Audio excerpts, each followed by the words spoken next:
Smart move. Nice to see you. Hi, I'd like to do a question. Do you think lying and cheating is always a sin, or sometimes it's acceptable? For example, imagine if Jacob wasn't lying or Bathsheba wasn't lied.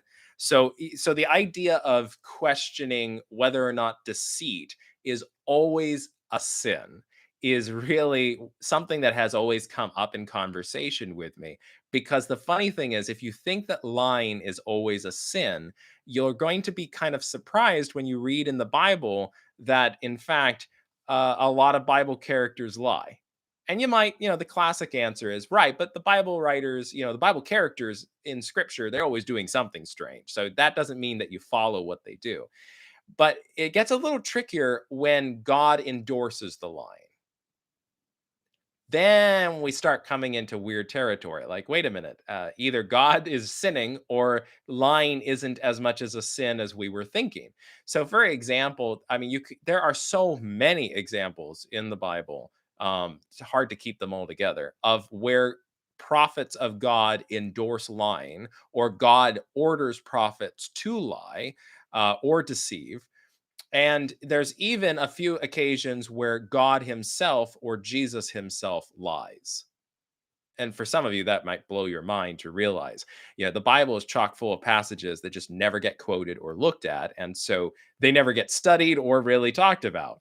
And there's plenty, I mean, even scholars won't even know about some of these passages just because they never come up unless they come up.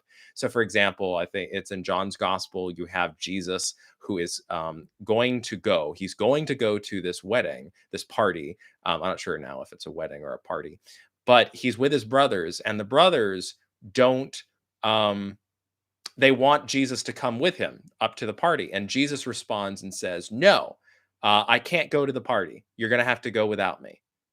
And they're insistent, and he says, no, I can't go. So they leave, they go to the party. Aha, it turns out, according to John, Jesus lied. He always intended to go to the party, he just can't go with them because he wants to make a private entrance that's going to make a scene, and he can't do that if it looks like he's just one of his brothers. So instead he comes later into the house and creates a scene.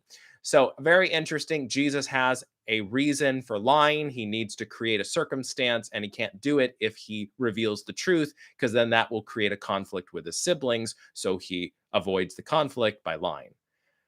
Right. You can either think Jesus sinned there, or you can realize that maybe lying isn't quite what we usually assume it is. And then you can find other examples of this. For example, when Jael in Judges 4, she goes ahead and deceives. So basically, Jael is a woman who was not Jewish, and she's under the authority of her husband, who is a captain who works for and is aligned with Sisera, this enemy general who's against Israel. And for whatever reason, Jael decides that she's going to help the Israelites. So when she sees the general Sisera running away in defeat, she invites him to hide in the tent. Now, Sisera believes that Jael is an ally because her husband's an ally, and he trusts that Jael has no ill will. So he comes into the tent, and then Jael goes ahead and pretends to have sex with him. And we know this is the case, even though in the Judges 5 narrative, it doesn't do that, or the Judges 4 narrative, it doesn't do that. In the poem, it's very clear what happened. It says, between her legs, Sisera fell. So it's very sexually provocative, and it suggests that in some sense, Sisera started to maybe have oral sex with her or do something with this married woman. And at least as far now as the narrative and the poem are concerned, Jael betrays his trust, takes a tent peg, and slams it against him. And it's a premeditated, planned murder of the enemy general. So she violates her husband's protocol. She lied to her husband about what she would do. She lies to Sisera, and she kills him. Now, she's broken all kinds of rules and murdered a man who was an enemy of Israel. And Deborah, the female prophetess and judge and ruler of Israel, declares that she is to be blessed above all other women on the earth. Okay. You can see another example of lying with the divine. Samuel, when he's to go to anoint David, God shows up to Samuel and tells him, "You're going to have to lie to Saul, because when Saul's men ask you where you're going, if you say that you're going to go and anoint a king, they'll follow you and murder you and perhaps David as well. So do not tell them the truth," God says. He orders Samuel, "You must lie and tell them that you're just going for the purpose of offering a sacrifice. Do not alert them to what I'm planning." So Samuel lies, and that's how David continues.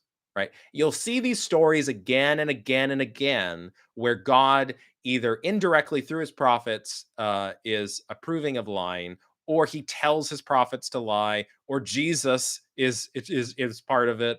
Or there's another example too where Abraham calls out God on a lie. I talk about it in my book, Saying No to God, where in Genesis 18, God says, "Look, I'm just going to go and investigate the city. I'm sending my angels there to go see if Sodom and Gomorrah are as bad as they say that they are, the cry that has come out to me."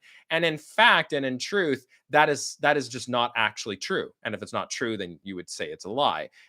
We know that it's not true that he's sending them to investigate, because when the angels arrived a lot, they tell him that God had, previous to Abraham, sent them on a mission to destroy the cities. There was never to be an investigation. And we also know that Abraham himself must have thought that it was a lie, because as soon as God says, "Well, I'm going to investigate," Abraham says, "Shall not the judge of all the earth do justly? Far be it from you to do such a thing." Like, wait, far be it from God to go investigate? No, no, no, no, no. Abraham doesn't buy the investigation. Abraham is chastising God for what he believes God is really going to do, which is not what God said, but actually what the angels reveal, and that is to destroy the cities. So again, the fine line between lying, deceit, and the divine is a fine line. And so you can either go to an extreme, like some Victorian era sensibilities, and say, okay, that means then that, it's all bad.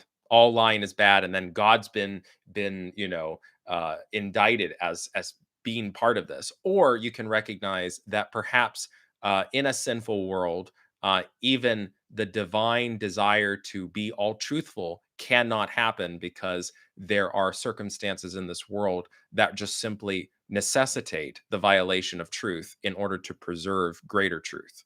At least that be my perspective.